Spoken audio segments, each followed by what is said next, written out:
Hello, whiskey fanatics. This is Mark, your host here at WhiskyWhistle, bringing you whiskey review number 60. 60! Wow! Getting up there already. Today we're going to be going to the Isle of Orkney. Orkney, the most northerly set of islands in Scotland, and in fact the most northerly distillery called Highland Park. We're going to be looking at Highland Park 12-year-old today. That is their entry level bottle, entry level expression, if you'd like to call it that. And quite an interesting bottle. It is, what can I call this shape? It's kind of like a hip flask shape, a very large hip flask. So it's not round, as you can see. Okay, so it's an oval shape from the top. There you go, there's the oval. And quite interesting in that aspect. Quite also a very large cork, very large opening. Let's see how that sounds when we open it. Makes a nice deep noise. Did you hear that? That wasn't a good one. Let's try that again. Oh, that's okay. Anyway, very nice cork. It's wood, very sturdy, and it seems to keep intact quite well. So if you were to, say, have a bunch of these and want to keep them for a long time, I think that you could probably manage to keep them in good shape with a bottle shaped like this and with a cork stopper like that. Cork stopper. Okay, let's get this poured. Yeah. All right. So Highland Park 12-year-old. This one is 40% ABV. There it comes. Yep, that's about 30 milliliters. Maybe a little bit more. So 40% ABV. Alcohol by volume. It is natural color. So that's great. And furthermore,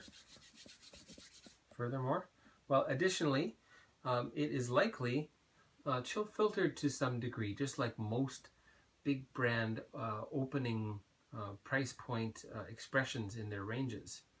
So at least we can be thankful that it's 40%, because in some countries, including here in Korea, some companies are being sneaky and trying to offer whiskey, so-called whiskey, at a much lower ABV of 35, in fact, or 36. So I think that is robbery, in fact. So let's be thankful that we've got at least a minimum standard of 40%, by which all Scotch whisky distilleries, not to mention the Canadian distilleries, American distilleries, and pretty much the world over, 40% is the minimum. So there you have it. Okay. We'll let this sit for just a little bit. Sorry, I fumbled over that. Okay. Let that do its thing in the air. Okay, and we'll talk about Highland Park. Okay. So Highland Park, I've already mentioned, it's on the Isle of Orkney. So it's also called an Orcadian malt. Okay. There are two distilleries on the island, now anyway. The other one, called Scapa, is a half-mile south, so not that far, and yet we can say that Highland Park is the most northerly. This was founded in 1798 by a person claimed to be Magnus Unsen, okay, in Kirkwall, Orkney. What else? Interestingly, when I first started knowing about this brand, I thought, oh, this is a Highland malt. And in fact, it is a Highland malt. However, it can also be called an island malt because it's on an island. Anyway, I thought that the name was due to the fact that it's from the region of the Highland region. And that is not the case. In fact, it's named after a park, not the region. And the park happens to be at a high elevation. So Highland Park, there, that's the name. Okay, interesting facts. Highland Park, they malt their own barley, and they try to use local barley as well. Okay, it's peated to 20 parts per million. The phenolic content, the phenol amount is 20 parts per million, and then it's mixed with unpeated malt from mainland Scotland. Other things we can learn, They're also using local peat, so that's quite interesting. Apparently it's a much more aromatic peat. Apparently smells more of heather. Of course, I have no idea what heather smells like. I will have to go find out. And they have an interesting sort of, what can I call that, a production methodology. Production, let's call it a motto of production standards that they want to promote. Okay, so they call these the 5 keystones. That is their the hand-turned malt, as I mentioned. So they malt their own barley. It's turned by hand on a traditional floor maltings style production method. They're using aromatic peat, which is local. The maturation is very cool, as it is a very northerly distillery.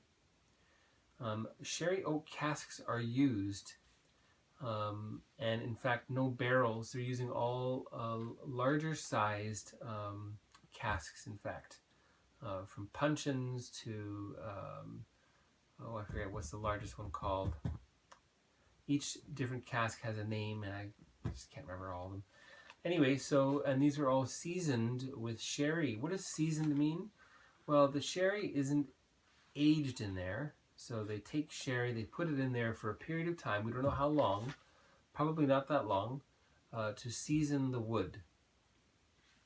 And they use a mixture of Spanish and American wood.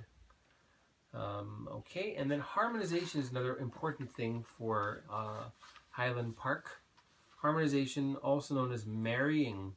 So taking your different whiskeys, they could be from different ages, definitely from different casks, putting them in a big vat, probably an oak vat, and then letting them sit there, letting them meld together. And that process of melding is called marrying.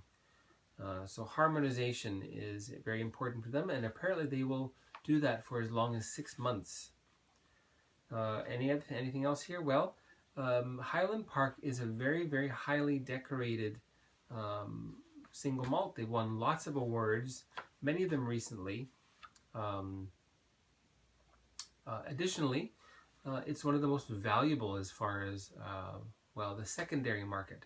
So if you have a nice old bottle of Highland Park, it could fetch a fair price at auction. Okay? And the 2 people here I'd like to mention, there's someone new who will be coming through, and that's one of few women in the industry.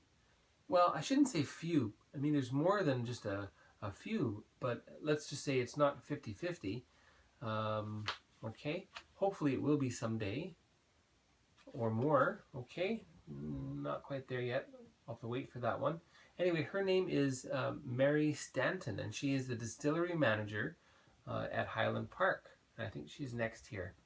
Yes, I'm looking at a mirror so I can see what picture is coming through the secrets.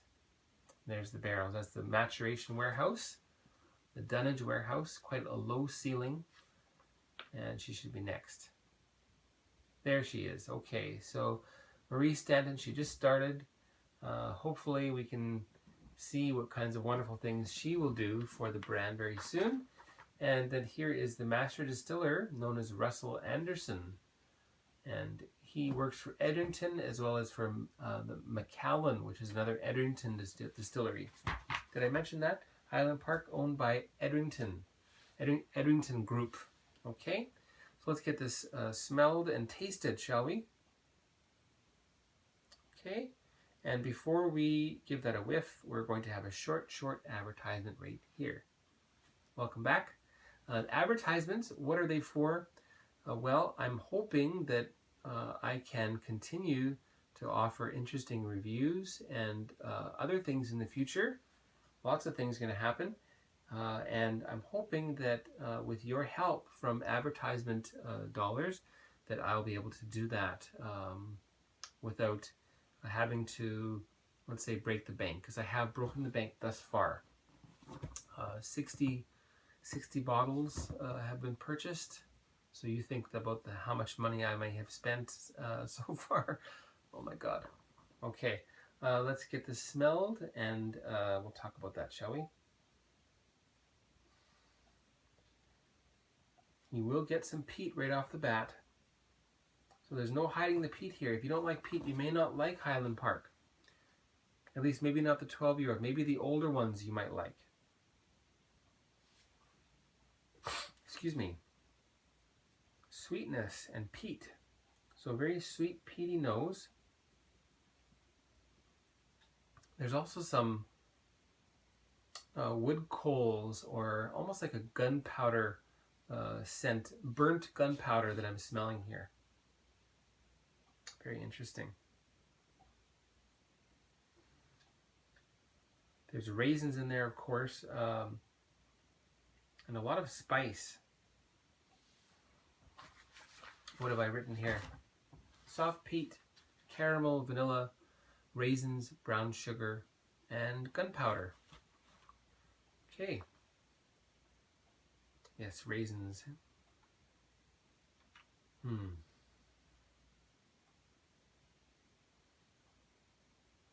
Interesting. Really does smell very nice. This is something that you can really enjoy just smelling. Yes, but we don't have time for that, do we? So let's taste that, shall we? Let's raise our glasses to the Highland Park and their newest addition, Marie Stanton. Good luck to you.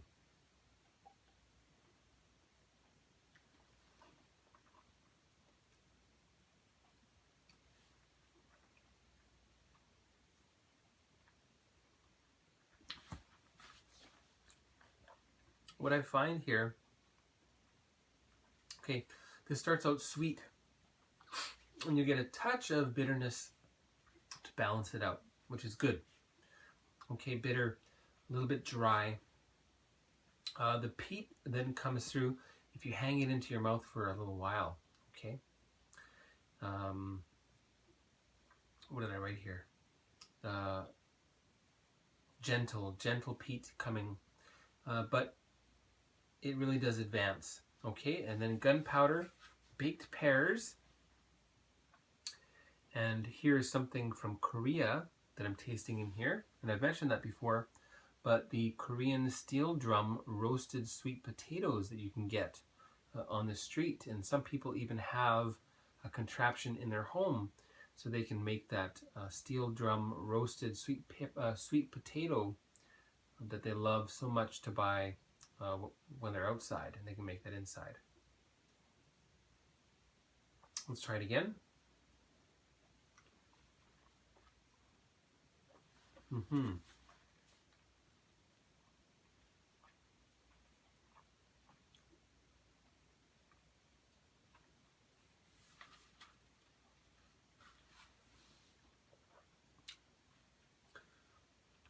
The peat is really interesting. It's very different from Isla peat. And this gunpowder flavor that I'm tasting, is that part of the peat or is it something separate? I don't know. I would wonder, I mean, from the taste of this, I would wonder, is this direct fired? Are they're firing the still with direct heat, thereby causing a little bit of, well, I want to say burnt, but a little bit of caramelization of some of the liquid that's in there. Who knows? Well, I'm sure you would know. A lot of my viewers know a lot more about Scotch whiskey than I. So if you do know, is this direct fired, or is it one of the newer styles where it's heated by highly pressurized steam? So let me know, please. Okay, and the finish, well, it's also quite long.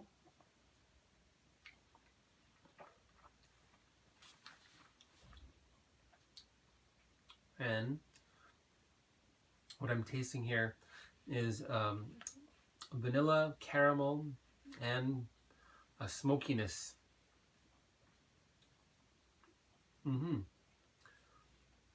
Brown sugar is still there too, but the aftertaste of brown sugar. So put the brown sugar in your mouth, swallow it, there you have it. Okay, let's add water to that. Not much.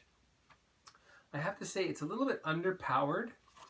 40%, I mean, it'd be nice to see, let's say, similar offering, or maybe a 13-year-old, and put it out at cask strength, or even just at 46%, and maybe put it out unchill filtered. Just saying. Okay, we're going to add about half a teaspoon of this little teaspoon. That's about 1.5 to 2 milliliters that I've added. We'll let that sit for a little while. I want to get that water to mix through evenly. Let's maybe speed it up a little bit. Highland Park. Now, if you are in Korea and you're interested in Highland Park, you can find some at E-Mart. You can also find some at the Malt Shop. There's a direction. I made a couple of videos on how to get to places to buy single malts and Sol. Okay, so you can look for that. The title is Whiskey by the Bottle. B-U-Y, Whiskey by the Bottle. So search for that one. That way you can get yourself to the Malt Shop. Fantastic service there, and they are absolutely superbly knowledgeable and also very friendly, kind gentlemen that are there. So go see them there. Additionally, if you are downtown in Seoul, Namdaemun Market, there's also a video that I've made to get to that particular place. There's an underground, not to say it's underground as in it's illegal, but an underground marketplace where there are five whiskey shops that are independently operated, and they will have not only straight retail, like the first what can I call that, first market retail, but also second market retail. In other words, perhaps you can buy and sell whiskey. So you can sell what you have and you can buy something different. And even some of the travel retail, so the things you can only get at the airports, you can sometimes find them there as well. So what happens, someone gets a gift perhaps of a particular brand, and maybe they're not interested in it, or maybe they don't drink whiskey and then they want to sell it. And so that's one of the places where people can sell unwanted whiskey. And then people like me, who don't take flights that often, can find some of that interesting travel retail whiskey right there. Okay, so that's Namdaemun Market. Pretty much search yourself. So you'll have to know what you're looking for when you go there, or you'll have to be able to recognize, oh, I know that brand. And to help you make your choices, because I think there's one place there where they're quite knowledgeable, but generally speaking, it's me telling them where the whiskey's from rather than vice versa. So you get the idea. Okay, so what happens here? Still quite spicy. I forgot to mention the cinnamon. There's a lot of cinnamon in this. Much sweeter. There's still a bit of peat there. Quite often peat dissipates with water, but not here so much. Anything else? Well, what I wrote here it's fruitier. And I wrote here that I get peaches, plums, and strawberry. Now, I don't know if my nose is stuffed up, but a little bit. I'm not really getting that right now. Maybe I didn't add enough water. I'll just add a little drop more. You can coax some of these fruity flavors out. We don't want to add too much because we started at 40%, and I really don't like to go much below 35 or low 30s. That's just personal preference.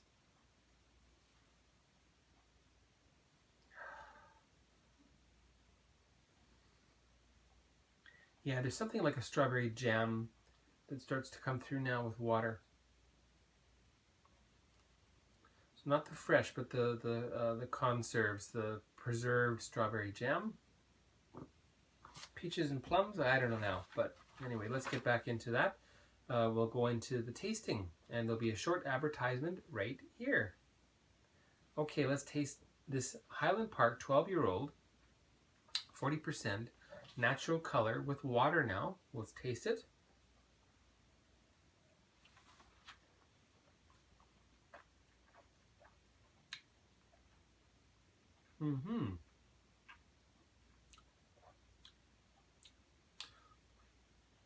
Totally sweet now, not so dry.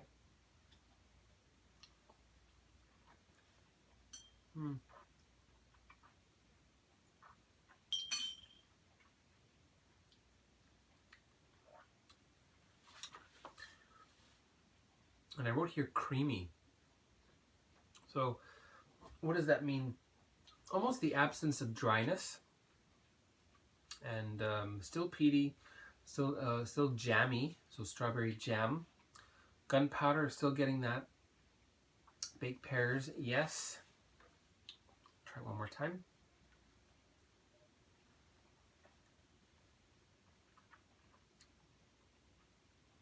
And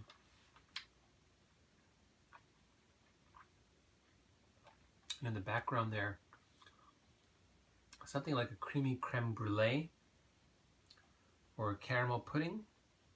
Used to make, my mother used to make the Jello caramel puddings for us as when I was young.